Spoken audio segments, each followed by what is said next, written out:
En 1805, dans la petite ville de Kroppenstedt, en Allemagne, est né George Müller. Fils d'un collecteur d'impôts, il a grandi entouré de chiffres, d'argent, mais avec le cœur tendu au péché.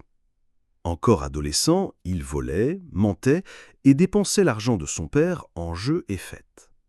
À l'âge de 16 ans, il a été arrêté pour fraude. Beaucoup le considéraient déjà comme un cas perdu. Mais Dieu avait un plan. Là où les hommes voyaient l'échec, le ciel voyait un instrument à façonner. À l'âge de 20 ans, George a participé à une réunion de prière, non par foi, mais par curiosité. Et cette nuit-là, il découvrit quelque chose qu'il n'avait jamais vu. Une foi vivante. Ces chrétiens parlaient à Dieu comme à un vrai père. Touché et brisé, George Müller s'agenouilla et dit « Seigneur, prends ma vie. Je ne veux plus vivre pour moi-même. » C'était le début d'une transformation radicale. Le jeune menteur est devenu intercesseur. Le rebelle est devenu serviteur. Mais George Müller ne voulait pas une religion froide, ni un ministère soutenu par de l'argent humain. Il a déclaré « Je ne demanderai jamais un sou à un homme. Mon soutien viendra de Dieu seul. » À Bristol, en Angleterre, une nouvelle mission est née dans son cœur. Chaque jour, je voyais des centaines d'orphelins dans les rues, affamés et abandonnés.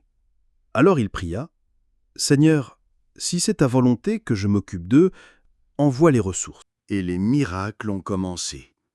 Sans campagne, sans demander de dons, les provisions arrivaient. L'argent, les vêtements, la nourriture, toujours au bon moment. Un matin, les enfants étaient assis à table, mais il n'y avait ni pain ni lait. George a prié. « Seigneur, merci pour le repas que le Seigneur va nous donner. » Quelques minutes plus tard, un boulanger frappa à la porte. Il avait cuit du pain en trop cette nuit-là. Tout de suite après, un laitier dont la charrette s'était cassée devant l'orphelinat a offert tout le lait. La providence divine en temps réel. Au cours de sa vie, George Müller a pris soin de plus de 10 000 orphelins en construisant 5 orphelinats sans jamais demander d'argent à qui que ce soit. Sa seule stratégie, prier, croire et recevoir.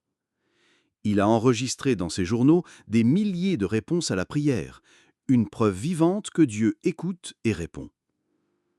Müller a laissé un héritage puissant. La vraie foi n'est pas seulement dans les mots. Elle attire le surnaturel quand nous choisissons de dépendre totalement de Dieu.